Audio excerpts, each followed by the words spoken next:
சமூகம் நமக்கு என்ன கத்து கொடுத்துட்டு இருக்கு தெரியுமா? யாரையும் நம்பாத. அவனை பார்த்தா நல்லவன் மாதிரி இல்லடா.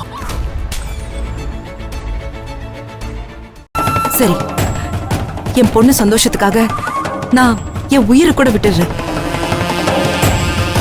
இதுக்கும் நீ சரின்னு தான் சொல்லுவேன்னு எனக்கு நல்லாவே தெரியும். நீ உயிரை விட்டா எனக்கு என்ன பிரயோஜனம்? நீ உயிருக்கு உயிரா நினைக்கிற உன் மகளை விடு.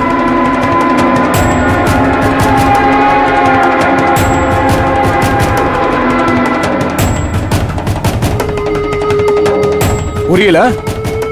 அண்ணிங்கிற உறவை விட்டுடுன்னு சொல்ற.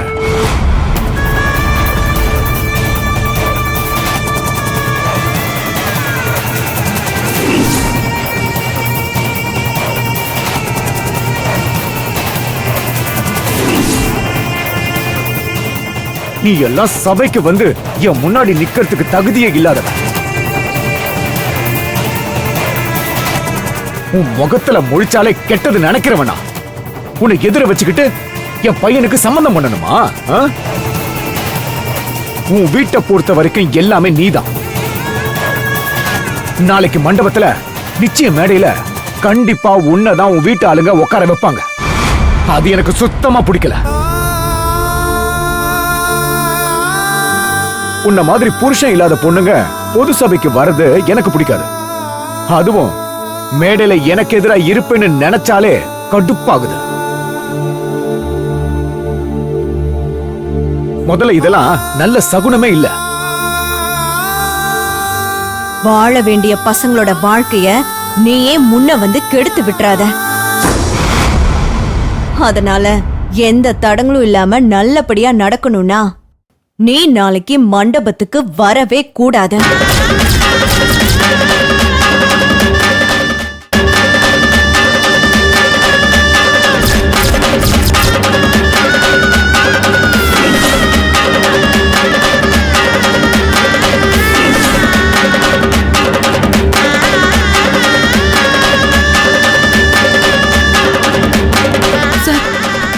சார், இப்படி சொன்னா எப்படி சார்?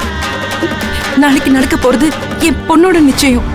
அதுக்கு நான் வரக்கூடாதுன்னா எப்படி சார்? நீங்க சொன்ன மாதிரி வேணா நான் மேடைக்கு வரல. அந்த மண்டபத்துல ஓரமா நின்னு என் மக நிச்சயத்தை ஓரமா நின்னு கண்குளிர ரசிச்சுக்கிறேன். அதுக்கு மட்டும் சம்மதம் சொல்லுங்க. நீ மண்டபத்துக்கு வந்தாலே உன் வீட்டாளுங்க ஆட்டோமேட்டிக்கா உன்னை மேல ஏத்திடுவாங்க. அங்க என் மாமா இருக்கிறதுனால எங்களாலையும் உன்னை அங்க வந்து தடுக்க முடியாது. அதனாலதான் உன்னை அங்க வரவே கூடாதுன்னு சொல்றோம். இதோ பார் வினோதினி, உனக்கு உன் ரம்யா வாழ்க்கை எந்த அளவுக்கு முக்கியமோ அதை விட எங்க பையன் வாழ்க்கை ரொம்ப முக்கியம். எங்களுக்கு இருக்கிறது ஒரே பையன். அவனுக்கு இருக்கிற ஆஸ்திக்கும் அந்தஸ்துக்கும் எப்படியெல்லாமோ கல்யாணம் பண்ணணும்னு நினைச்சோம். பட் அவனா ஒரு வாழ்க்கையை தேடிக்கிட்டா. எனிவே, அவனோட சந்தோஷம் தான் எங்களுக்கு முக்கியம்னு தகுதி இல்லாத இடமா இருந்தாலும் சம்பந்தம் பண்ண சம்மதிச்சோம். அதுக்குன்னு எல்லாத்துக்குமே சரின்னு போக முடியாதுல்ல. உன்ன மாதிரி ஒருத்தி முன்ன நின்னு அவங்க நிச்சயதார்த்தம் நடந்தா அவங்க வாழ்க்கை எப்படி விளங்கும் சொல்லு? அதனால நீ எங்களுக்கு பண்ற நல்லதுன்னா, வாழ போற பசங்க வாழ்க்கை நல்லா இருக்கணும்னா, இந்த நிச்சயதார்த்தம் நல்லபடியா நடக்கணும்னா நாளைக்கு நீ மண்டபம் பக்கமே வரக்கூடாது. இது எல்லாத்துக்கும் நீ சம்மதிச்சா இந்த நிச்சயதார்த்தம் நடக்கும். என்ன சொல்ற? என்ன ரொம்ப யோசிக்கிற? இத கூட உன்னால பண்ண முடியாதா? உன் பொண்ணுக்காக அநியாயத்துக்கு கஷ்டப்படுற? நான் கஷ்டமே இல்லாம நிச்சயம் நடக்க ரொம்ப சுலபமான யோசனை சொல்றேன். அத கூட உன் பொண்ணுக்காக உன்னால பண்ண முடியாதா? நாங்க என்ன நிச்சயதார்த்தம் நடக்க அது வேணும் இது வேணும் நான் கேட்டோம். ரொம்ப சிம்பிளா நீ வரக்கூடாதுன்னு சொன்ன, அவ்வளவுதானே? சரிங்க, நான் வரல.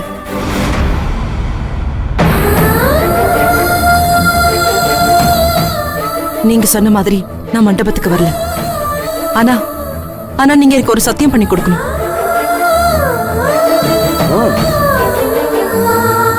நீ வரலன்னா இந்த நிச்சயதார்த்தம் கண்டிப்பா நடக்கும். போதுமா? அதே மாதிரி உன்கிட்ட நான் சத்தியம் எல்லாம் கேட்க மாட்டேன். உன் வாயால வர வார்த்தையே உன் சத்தியத்துக்கு சமந்தா. நீ போலாம். ஒரே ஒரு சின்ன உதவி பண்ணணும். நான் நாளைக்கு நிச்சயத்துக்கு வர மாட்டேங்கிற விஷயத்த நீங்க யார்கிட்டயும் சொல்லிடாதீங்க. அதேதான் நானும் சொல்றேன். நாங்க தான் உன்னை வர வேண்டாம்னு சொன்ன விஷயத்த நீ யார்கிட்டயும் சொல்லிடக்கூடாது.